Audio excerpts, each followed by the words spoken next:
ਮੈਂ ਨਾ 2 ਆਪਰੇਸ਼ਨ ਕਰਵਾ ਲਿੱਤੇ ਸਨ। ਪਹਿਲਾ ਆਪਰੇਸ਼ਨ ਕਰਵਾਇਆ ਸੀ, ਉਹਨਾਂ ਨੇ ਕਿਹਾ ਸੀ ਕਿ ਇਹਦੇ ਵਿੱਚੋਂ ਵਾਲ ਨਿਕਲਿਆ ਤੇ ਫਿਰ ਹੁਣ ਦੂਸਰਾ ਆਪਰੇਸ਼ਨ ਮੈਂ ਗਵਰਨਮੈਂਟ ਹਸਪੀਟਲ ਸਮਨਾਬਾਦ 'ਚ ਕਰਵਾਇਆ ਹੈ। ਲੇਕਿਨ ਮੇਰੀ ਦਰਦ ਨੂੰ ਕੋਈ ਫਰਕ ਨਹੀਂ ਪਿਆ, ਉਸੇ ਤਰ੍ਹਾਂ ਹੀ ਦਰਦ ਦੁਬਾਰਾ ਹੁੰਦੀ ਸੀ। ਫਿਰ ਮੈਂ ਅਲਟਰਾਸਾਊਂਡ ਵੀ ਕਰਵਾਇਆ, ਸਹੀ ਅਜ਼ੀਮ ਦੇ ਵਿੱਚੋਂ ਮੈਂ ਆਪਣੇ ਐਕਸਰੇ ਵਗੈਰਾ ਵੀ ਕਰਵਾਏ, ਰਿਪੋਰਟਾਂ ਕਰਾਈਆਂ, ਲੇਕਿਨ ਅਲਟਰਾਸਾਊਂਡ ਦੇ ਵਿੱਚ ਕੁਝ ਵੀ ਨਹੀਂ ਸੀ ਆਂਦਾ, ਨਾ ਕੋਈ ਐਕਸਰੇ ਦੇ ਵਿੱਚ ਕੁਝ ਆਂਦਾ ਸੀ। ਹੁਣ ਮੇਰੀ 29 ਤਰੀਕ ਨੂੰ MRI ਹੈ, ਐਸੇ 29 ਤਰੀਕ ਨੂੰ 29 ਅਗਸਤ ਨੂੰ, ਲੇਕਿਨ ਉਸ ਤੋਂ ਪਹਿਲਾਂ ਅਲਹਮਦੁਲਿਲਾ ਮੇਰੀ ਦਰਦ ਸਾਰੀ ਰੁਕ ਗਈ ਹੈ।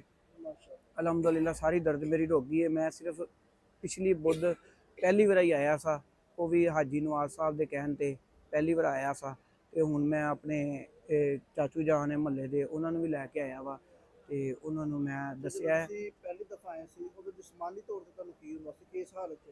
ਜਿਸਮਾਨੀ ਤੌਰ ਤੇ ਇਸ ਤਰੀਕੇ ਦਾ ਹੱਲ ਹੈਗਾ ਸੀ ਕਿ ਮੈਂ ਆਪਣਾ ਘਰੋਂ ਜਿੱਥੋਂ ਬੱਕਰ ਮੰਡੀ ਤੋਂ ਚੱਲ ਕੇ ਇੱਥੇ ਤੱਕ ਮੈਂ ਮੋਟਰਸਾਈਕਲ ਨਹੀਂ ਸੀ ਚਲਾ ਸਕਦਾ। ਮੈਂ ਰਸਤੇ ਦੇ ਵਿੱਚ ਸਟੇ ਕਰਕੇ ਤੇ ਫਿਰ ਆਉਣਾ ਸੀ ਅੱਗੇ, ਕਿਉਂਕਿ ਮੇਰੇ ਦੋਨੇ ਪਾਸੇ ਫਿਰ ਇੰਨੀ ਕੁ ਜ਼ਿਆਦਾ ਦਰਦ ਹੁੰਦੀ ਸੀ ਕਿ ਮੇਰੇ ਕੋਲ ਗੱਡੀ ਚਲਾਈ ਨਹੀਂ ਸੀ ਜਾਂਦੀ। ਰਸਤੇ ਦੇ ਵਿੱਚ ਮੈਨੂੰ ਸਟੇ ਕਰਨਾ ਪੈਂਦਾ ਸੀ।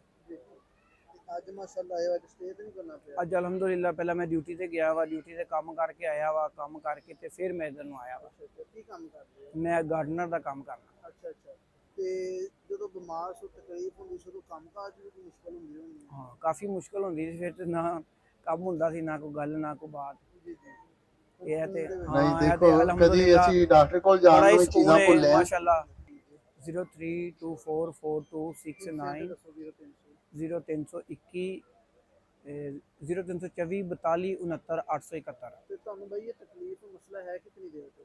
ਇਹ ਤਕਰੀਬਨ ਮੈਨੂੰ 5 ਸਾਲ ਤੋਂ ਮਸਲਾ ਹੈਗਾ। 5 ਸਾਲ ਤੋਂ? 5 ਸਾਲ ਦੇ ਵਿੱਚ ਮੈਂ 2 ਆਪਰੇਸ਼ਨ ਕਰਵਾ ਲਿੱਤੇ ਨੇ। ਅੱਛਾ, ਕਿਹੜੀ ਜਗ੍ਹਾ ਇਲਾਜ ਕਰਵਾਉਣਾ ਹੈ? ਇਲਾਜ ਤੇ ਮੈਂ ਬੜੇ ਹਸਪਤਾਲਾਂ 'ਚ ਕਰਵਾਇਆ ਹੈ, ਸਰਕਾਰੀ ਜਿੰਨੇ ਵੀ, ਕੋਈ ਵੀ ਨਹੀਂ ਛੱਡਿਆ, ਲਾਹੌਰ ਦਾ ਹਸਪਤਾਲ। ਜੀ। ਤੇ ਤੁਹਾਨੂੰ ਦਰੂਦ ਮਹੱਲਾ ਇੱਥੇ ਦਾ ਕਿਸ ਤਰ੍ਹਾਂ ਪਤਾ ਲੱਗਿਆ? ਇੱਥੇ ਮੇਰੇ ਮਾਲ ਮਕਾਨ ਸਨ ਹਾਜੀ ਸਾਹਿਬ। ਹਾਜੀ ਸਾਹਿਬ ਨੇ ਮੈਨੂੰ ਕਿਹਾ ਕਿ ਸਾਡੇ ਵੱਡੇ ਜਿਹੜੇ ਹਾਜੀ ਸਾਹਿਬ ਨੇ ਨਾ, ਉਹਨਾਂ ਨੂੰ ਨਾ ਡਾਕਟਰਾਂ ਨੇ ਦੱਸਿਆ ਦਿਲ ਦਾ ਬਾਈਪਾਸ। ਉਹਨਾਂ ਦੇ 4 ਵਾਲ ਬੰਦ ਹੋ ਗਏ ਸਨ ਤੇ ਉਹ ਕਹਿੰਦਾ ਪਿਆ ਸੀ ਕਿ ਮੈਂ ਆਪਰੇਸ਼ਨ ਕੋਈ ਨਹੀਂ ਕਰਾਉਣਾ, ਮੈਂ ਆਪਣਾ ਚੀੜਪਾੜ ਕੋਈ ਨਹੀਂ ਕਰਵਾਉਣਾ, ਮੈਨੂੰ ਤੁਸੀਂ ਫੈਸਲਾਬਾਦ ਲੈ ਜਾਓ। ਉਹ ਫਿਰ ਫੈਸਲਾਬਾਦ ਉਹਨਾਂ ਰਿਸ਼ਤੇਦਾਰ ਸਨ, ਉਹਨਾਂ ਨੇ ਫੈਸਲਾਬਾਦ ਤੋਂ 3 ਦਮ ਕਰਵਾਏ ਨੇ, ਚੌਥਾ ਦਮ ਉਹਨਾਂ ਨੇ ਇੱਥੋਂ ਕਰਵਾਇਆ। ਉਸ ਤੋਂ ਬਾਅਦ ਜਦੋਂ ਜਾ ਕੇ ਉਹਨਾਂ ਨੇ ਆਪਣੀ ਰਿਪੋਰਟ ਕਰਵਾਈ ਹੈ, ਰਿਪੋਰਟ ਦੇ ਵਿੱਚ ਉਹਨਾਂ ਨੇ ਕਿਹਾ ਜੀ ਤੇ ਤੁਹਾਡੇ ਨਾਲ 4 ਵਾਲ ਖੁੱਲ ਗਏ ਨੇ ਦਿਲ ਦੇ। ਤੇ ਉਹਨਾਂ ਨੇ ਜਦੋਂ ਮੈਨੂੰ ਦੱਸਿਆ ਤੇ ਮੈਂ ਤੇ ਆਪਣੇ ਆਪ ਤੋਂ ਬੜਾ ਆਵਾਜ਼ਾਰ ਸਾਂ, ਡਾਕਟਰਾਂ ਕੋਲ ਭੱਜ ਕੇ ਨੱਸ ਕੇ ਤੇ ਫਿਰ ਮੈਨੂੰ ਦੱਸਿਆ ਤੇ ਮੈਂ ਤੇ ਇੱਥੇ ਆਇਆ ਵਾ ਅਲਹਮਦੁਲਿਲਾ ਦੁਰੂਦ ਪਾਕ ਦੇ ਸਦਕੇ, ਮੁਰਸ਼ਦ ਪਾਕ ਦੀਆਂ ਦੁਆਵਾਂ ਦੇ ਸਦਕੇ।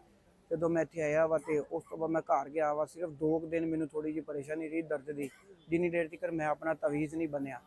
ਮੈਂ ਹਾਈ ਸਾਹਿਬ ਮੈਨੂੰ ਮਿਲੇ, ਕਹਿੰਦੇ ਅਸਗਰ ਕੀ ਹਾਲ ਚਾਲ ਹੈ ਤਬੀਅਤ ਦਾ, ਕੈਸੀ ਤਬੀਅਤ? ਤੇ ਮੈਂ ਉਹਨੂੰ ਕਿਹਾ ਹਾਈ ਸਾਹਿਬ ਮੈਨੂੰ ਕੋਈ ਫਰਕ ਨਹੀਂ ਪਿਆ। ਕਹਿੰਦਾ ਯਾਰ ਤੂੰ ਕੀਤਾ ਹੈ ਅਮਲ? ਮੈਂ ਕਿਹਾ ਨਹੀਂ ਹਾਲੇ ਮੈਂ ਸ਼ੁਰੂ ਨਹੀਂ ਕੀਤਾ, ਸਿਰਫ ਪਾਣੀ ਪੀਤਾ। ਕਹਿੰਦਾ ਤਵੀਜ਼ ਬੰਨਿਆ? ਮੈਂ ਕਿਹਾ ਉਹ ਤਵੀਜ਼ ਬੰਨ ਲਿੱਤਾ। ਜਿਸ ਦਿਨ ਦਾ ਤਵੀਜ਼ ਬੰਨਿਆ ਅਲਹਮਦੁਲਿਲਾ ਉਸ ਦਿਨ ਦੀ ਮੇਰੀ ਦਰਦ ਇਸ ਤਰ੍ਹਾਂ ਹੈ ਕਦੀ ਹੋਈ ਨਹੀਂ, ਇਸ ਤਰ੍ਹਾਂ ਹੈ ਮਾਸ਼ਾਅੱਲਾ। ਹਾਂ, ਸਕੂਨ ਦੇ ਵਿੱਚ। ਜਿਹੜੀ ਤਕਲੀਫ ਸੀ, ਮਸਲਾ ਇਹ ਗਵਾਹ ਤੋਂ ਤੁਹਾਡੇ ਕੋਈ ਦੋਸਤ, ਰਿਸ਼ਤੇਦਾਰ, ਮਹੱਲੇਦਾਰ?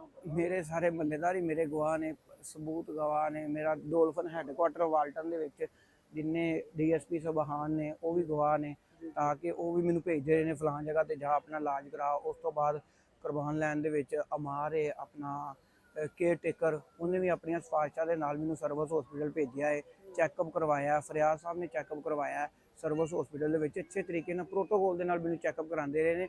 ਲੇਕਿਨ ਰਿਪੋਰਟਾਂ ਦੇ ਵਿੱਚ ਹੀ ਕੁਝ ਨਹੀਂ ਸੀ ਆਉਂਦਾ, ਚੀਰਪਾੜ ਕਰਕੇ ਤੇ ਪਰਾ ਮਾਰਦੇ ਸਨ। ਤੇ ਮੇਨ ਮਸਲੇ ਦਾ ਹੱਲ ਤੇ ਫਿਰ ਹੁਣ ਇੱਥੋਂ ਹੀ ਹੋਇਆ। ਤੇ ਮੈਂ ਤੇ ਆਹੀ ਕਹਾਂਗਾ, ਨਿਗਾਹੇ ਵਲੀ में ऐसी तस्वीर देखी, बदलती हज़ारों की तकदीर देखी।